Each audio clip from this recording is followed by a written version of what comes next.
AP ముఖ్యమంత్రి చంద్రబాబు ఢిల్లీలో బిజీగా ఉన్నారు. ఢిల్లీలో నీతి ఆయోగ్ సమావేశానికి హాజరైన అనంతరం చంద్రబాబు కేంద్ర జలశక్తి మంత్రి సిఆర్ పాటిల్తో భేటీ అయ్యారు. ఈ సమావేశంలో ప్రధానంగా పోలవరం ప్రాజెక్టుపై చర్చిస్తున్నారు. పోలవరం ప్రాజెక్టుకు సంబంధించి తాజా ప్రతిపాదనలకు ఆమోదం తెలపాలని చంద్రబాబు కోరినట్టు తెలుస్తోంది. కొత్త డయాఫ్రమ్ వాల్ నిర్మాణానికి అంగీకరించాలని, మొదటి దశ నిర్మాణానికి 12,000 కోట్లు, మొత్తం నిర్మాణానికి 50,000 కోట్ల రూపాయలు ప్రతిపాదించినట్లు వివరించారు. ఈ ప్రతిపాదనలకు ఆమోదం తెలపాలని చంద్రబాబు కేంద్ర మంత్రిని కోరారు.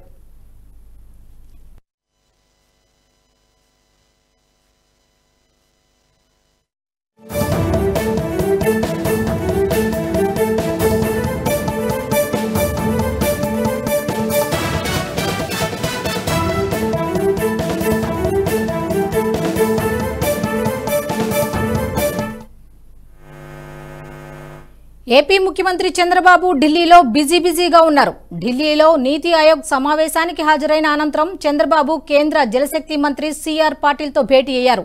ఈ సమావేశంలో ప్రధానంగా పోలవరం ప్రాజెక్టుపై చర్చిస్తున్నట్టు తెలుస్తోంది. ఇక ఇదే అంశంపై మరిన్ని విషయాలను మా ఎగ్జిక్యూటివ్ ఎడిటర్ శివప్రసాద్ ఫోన్ ద్వారా అందిస్తారు. శివప్రసాద్, చెప్పండి, చంద్రబాబు నాయుడు ఢిల్లీ టూర్ డీటెయిల్స్ ఏంటి?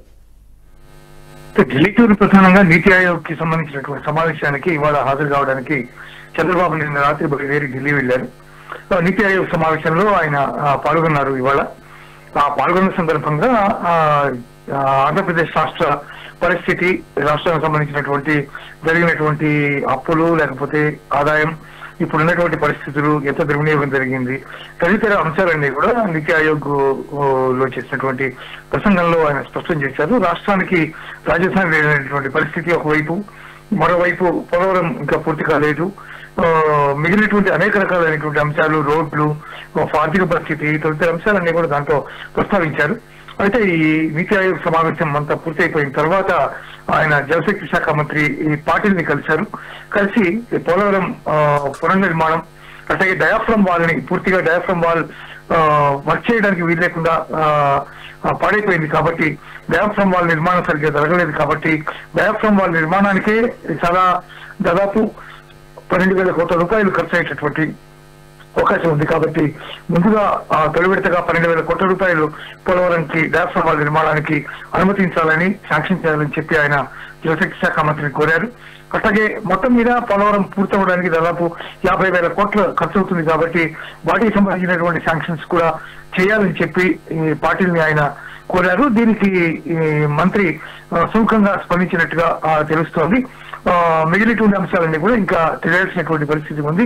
మొత్తం మీద రాష్ట్ర పునర్నిర్మాణానికి, అట్లాగే అమరావతి రాజధాని నిర్మాణానికి, అలాగే పోలవరం ప్రాజెక్టు పూర్తి చేయడానికి, ఎట్లాగో అది కేంద్ర ప్రభుత్వ ప్రాజెక్టే కాబట్టి ఆ ప్రాజెక్టు పూర్తి చేయడానికి, మిగిలినటువంటి అనేక అంశాలు, రాష్ట్రానికి రావాల్సినటువంటి అనేక అంశాలకు సంబంధించి కూడా ఆయన అక్కడ చాలా మందిని కలిసేటటువంటి అవకాశం ఉంది, చాలా మందితో మాట్లాడే అవకాశం ఉంది.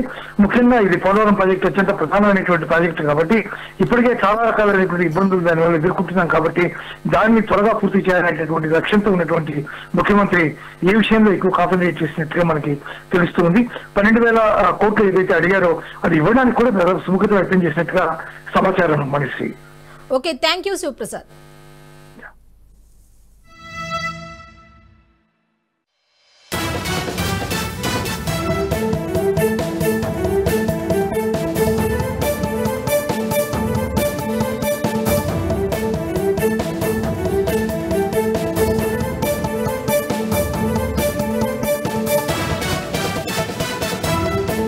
ఈ వీడియో మీకు నచ్చినట్టయితే లైక్ చేయండి, 10 మందికి షేర్ చేయండి. అలాగే కామెంట్ల రూపంలో మీ అభిప్రాయాలను మాతో పంచుకోండి. Nationalist hub group of channels ను సబ్స్క్రైబ్ చేసుకుని తెలుగునాట జాతీయవాద జర్నలిజాన్ని ప్రోత్సహించండి. ఈ వీడియో కింద ఉన్న బెల్ ఐకాన్ పై క్లిక్ చేయడం మర్చిపోవద్దు.